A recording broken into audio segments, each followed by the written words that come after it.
This week's bombing in Manchester was another gruesome reminder that the threat from radical Islamic terrorism is ongoing. And President Trump's journey to the Middle East illustrated yet again how the country central to the spread of this terrorism, Saudi Arabia, has managed to evade and deflect any responsibility for it. The facts are well known. For 5 decades, Saudi Arabia has spread its narrow, puritanical, and intolerant version of Islam, originally practiced almost nowhere else, across the Muslim world. Osama bin Laden was Saudi, as were 15 of the 19 terrorists of 9/11.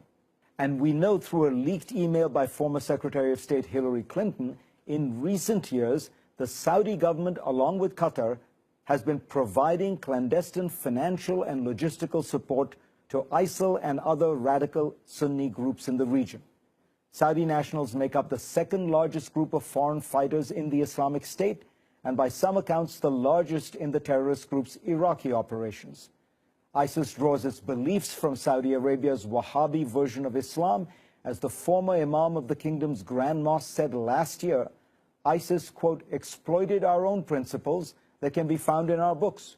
We follow the same thought, but apply it in a refined way. Saudi money is now transforming European Islam. Leaked German intelligence reports show that charities closely connected with government offices of Saudi Arabia, Qatar, and Kuwait are funding mosques, schools, and imams to disseminate a fundamentalist, intolerant version of Islam throughout Germany. In Kosovo, the New York Times' Carlotta Gall describes the process by which a 500-year tradition of moderate Islam is being destroyed. From their bases, the Saudi-trained imams have propagated the supremacy of Sharia law as well as ideas of violent jihad, she writes.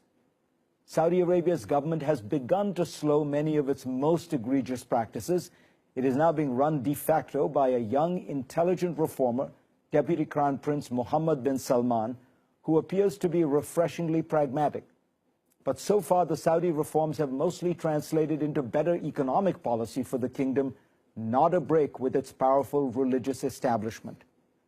Trump's speech on Islam seemed to zero in on the problem when he said, "No discussion of stamping out this threat would be complete without mentioning the government that gives terrorists all three: safe harbor, financial backing, and the social standing needed for recruitment."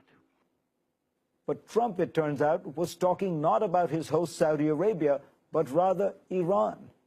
Now, to be clear, Iran is a destabilizing force in the Middle East and supports some very bad actors, but it is wildly inaccurate to describe it as the source of jihadi terror.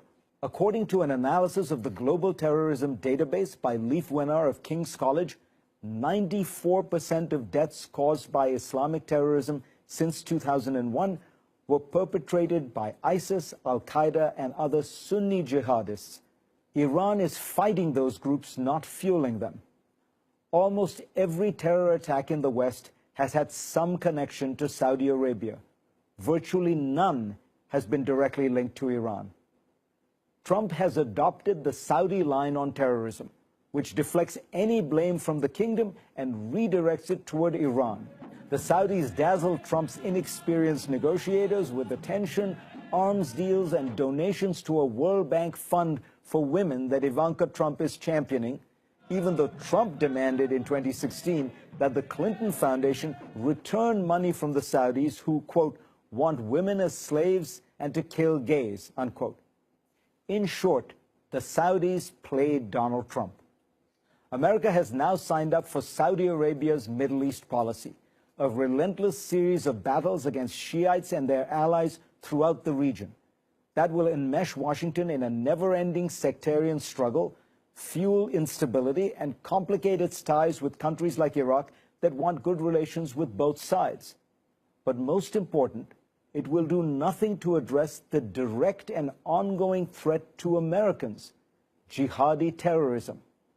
I thought that Trump's foreign policy was going to put America first, not Saudi Arabia.